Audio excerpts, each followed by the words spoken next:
Hello there, students. Thank you for being part of this presentation. My name is Luis Silva. I am your American government teacher.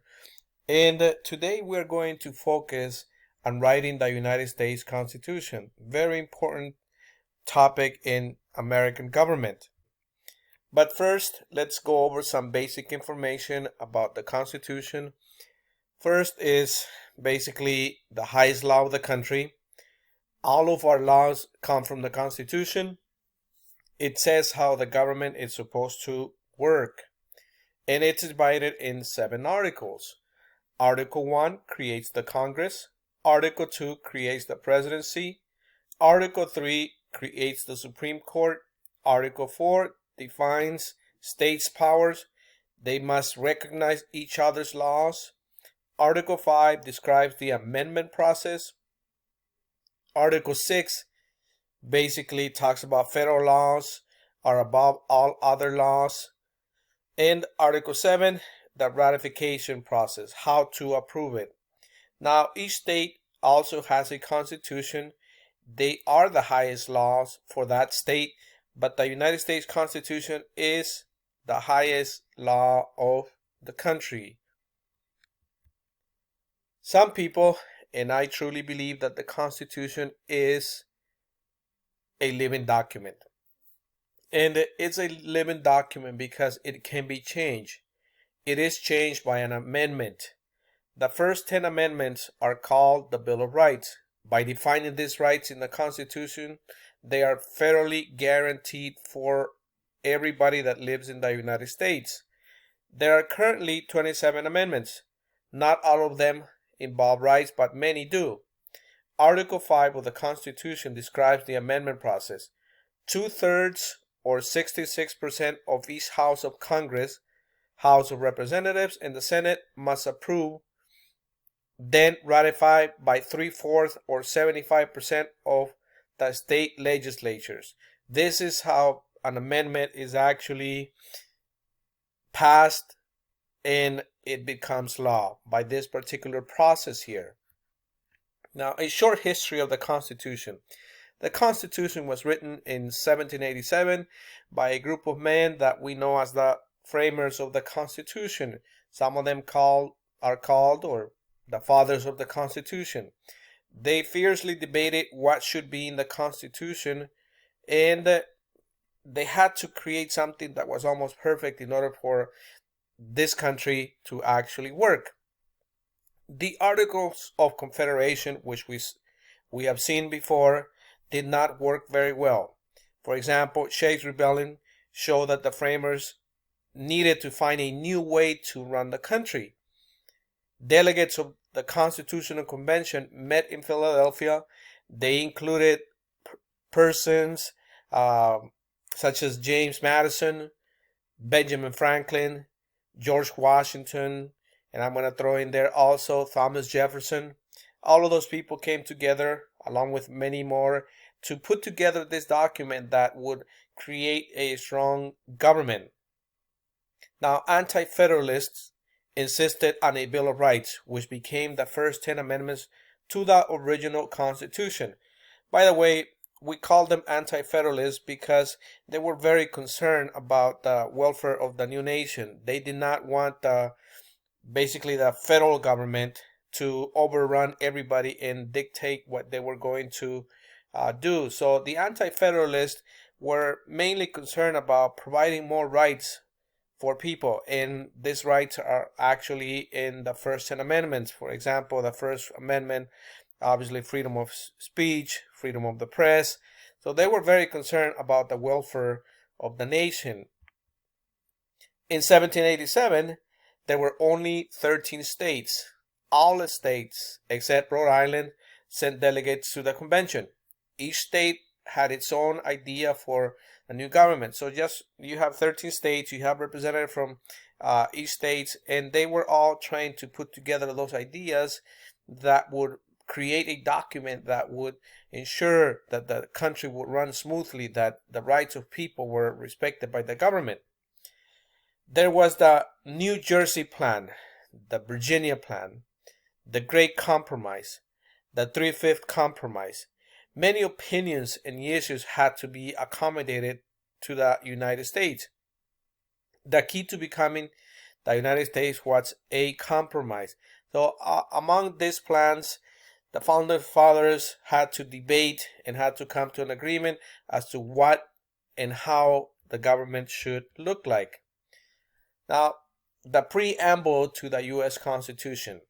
The preamble to the U.S. Constitution has no force in law. Instead, it establishes the why of the Constitution, explaining why this document exists. You need to provide a reason. You need to provide a why. Why are you creating this document? And that is the preamble of the U.S. Constitution. It reflects the desires of the framers to improve the government they currently had, to be more perfect than the Articles of Confederation. Remember, the Articles of Confederation, they failed. They had no power. To ensure that our government would be just and would protect its citizens from internal strife and from attacks from the outside. It would be of benefit to the people rather than to their detriment. And perhaps more importantly, it intended to do the same for future generations of America.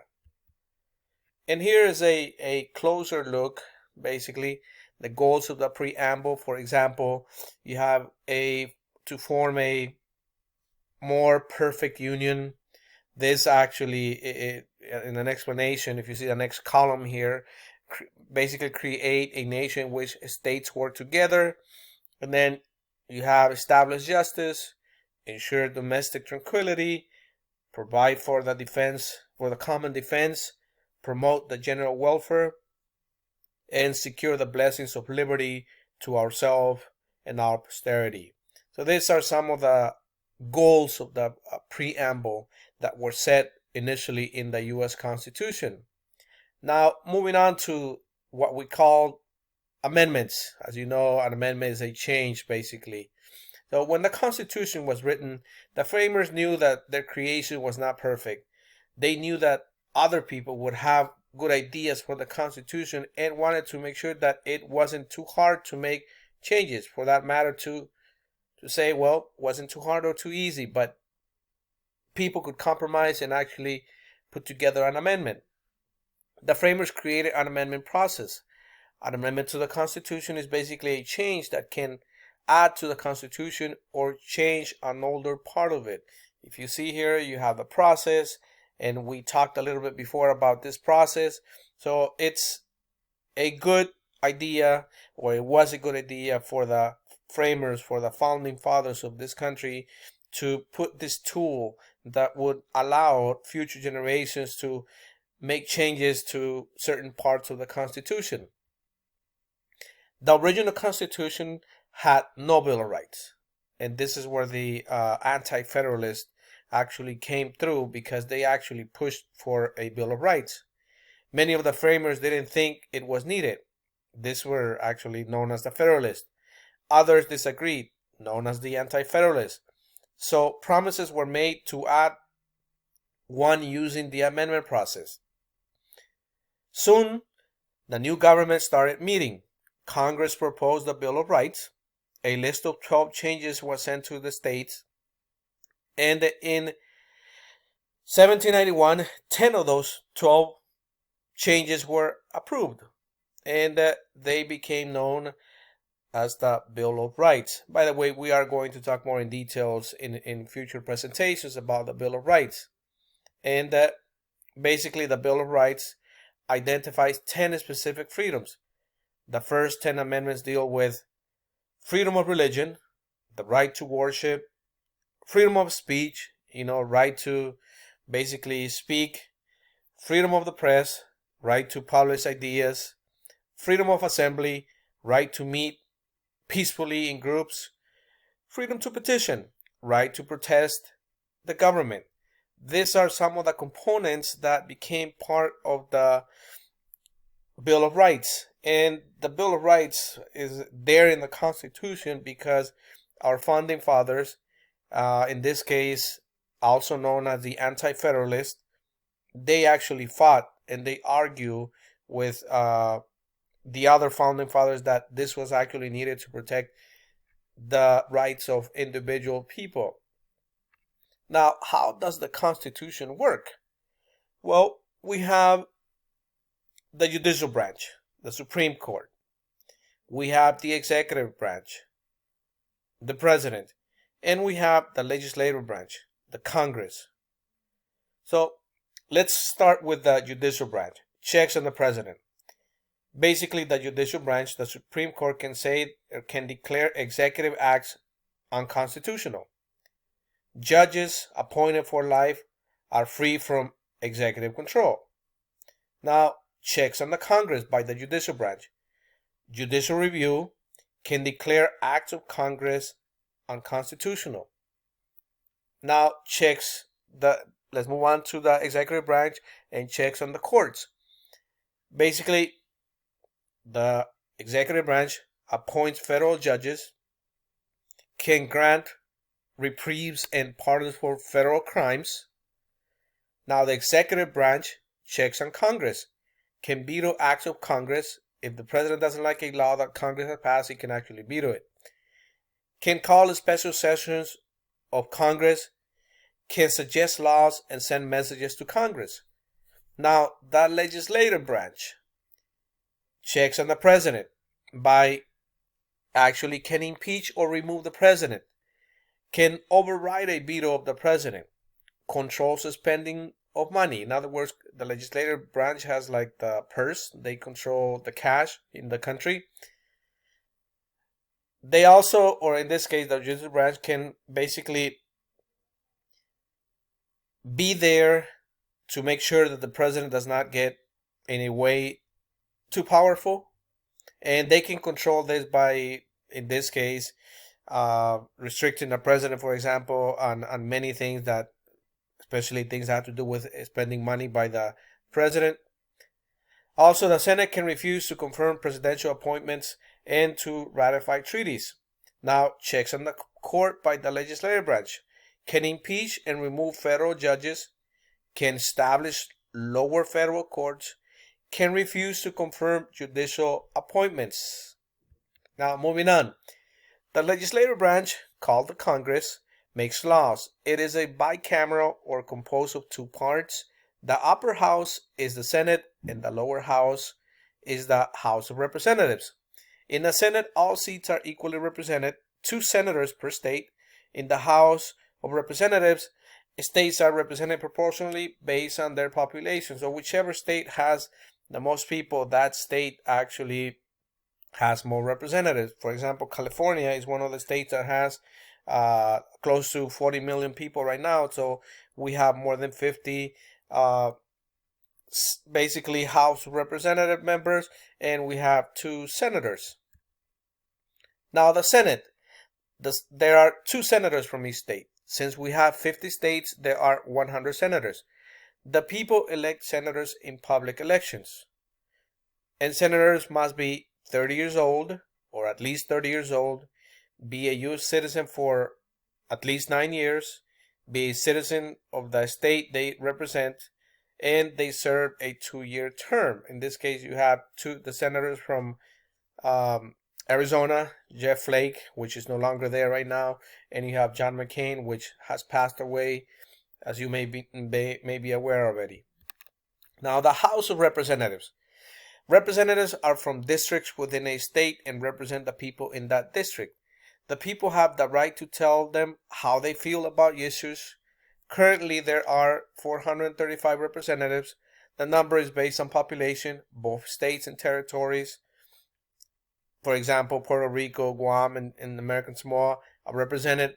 Arizona currently has 9 representatives in the House of Representatives. The United States Capitol building. You can see here is what we talked before. You have representatives, the different positions. You have representatives, you have senators, you have the president, and then you have the Supreme Court. The House of Representatives serve for 2 years. The senators serve for 6 years. The president for 4 years. And the Supreme Court, obviously, the term is unlimited. The representatives' minimum age must be 25 years old. The senators must be 30. The president must be 35. And the Supreme Court, there are no age restrictions. And if you can see, residency and citizenship are all part of this particular component or requirement for or to serve in the United States government. The legislative branch now.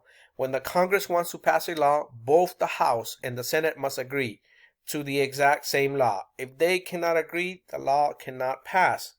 A proposed law is called a bill and is given a number. Either house can propose a bill, but both must agree on it. For example, Senate Bill 98-703 and House Bill 98-758 might be two versions of the same bill. But at the end of the day, both cameras, both houses must come to like an agreement, and they must decide on which version they want to adapt to or want to approve. The executive branch, the role of the president in this case is mainly to make sure that the law is carried out and includes all forms of law enforcement. The president heads the executive, which includes a cabinet or his cabinet. Under the president, all cabinet members and department heads, called the secretaries, who report directly to the president. The cabinet includes vice president and 15 departments, plus the attorney general. The secretaries of all the departments report to the executive, such as Homeland Security, Education, EPA, Defense, Agriculture, Energy, Justice, Labor, Transportation, and others. The director of the FBI and the CIA report to the president also, but they are not part of the president's cabinet. And here you have an older image of the Obama administration and who used to be working with him. You have also the Vice President Joe Biden next to Mr. Obama. Now the White House. The White House is the official residence and office of the president. Cabinet members and the Vice President work there also. The Judicial Branch. The third branch is the Judicial Branch. Its role is to interpret the laws. The federal court system is headed by the Supreme Court because it is the highest court in the land. Supreme Court judges are nominated by the president and approved by the Senate. They serve for life but can choose to retire at any age. States have their own court system, including their own Supreme Courts, which have final say on state laws, except for the federal courts and, of course, the Supreme Court. This is a building of the United States Supreme Court. As you can see, it's a glorious building. It is designed like with the style and architecture, of the Romans and the Greeks. It's a very, very impressive building. The Supreme Court justices, this is in 2015. The court terms begin the first Monday of October and ends the first Monday of October of the following year. They observe holidays and take vacations during the recess. As you can see, most of them are pretty old. They have been appointed by the U.S. President and they have been confirmed by the United States Senate. And these people are the ones that can basically change the makeup of laws, can override any law that was passed in a state. I mean, they're very powerful. They have a final say, and basically what they say, it's the final word. Now, judicial review. Judicial review, it's a big concept, and it is the ability of a court to examine and decide if a statute, treaty, or administrative regulation contradicts or violates the provisions of existing laws, a state constitution, or ultimately the United States Constitution. While the Constitution does not explicitly define a power of judicial review, the authority for judicial review has been inferred from the structure, provisions, and history of the Constitution. Judges examine a law or government activity and decide if it violates the Constitution. If it violates it, then there's a problem with that law. It was established in 1803 in the case of Marbury versus Madison, was the first Supreme Court case where the court asserted its authority for judicial review to strike down a law that is considered to be unconstitutional. A closer look at judicial review in the case of Marbury versus Madison.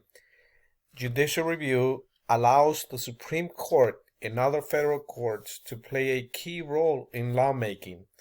The judges examine a law or government activity. They then decide whether it violates the Constitution. The Supreme Court obviously has this or has taken over this particular power.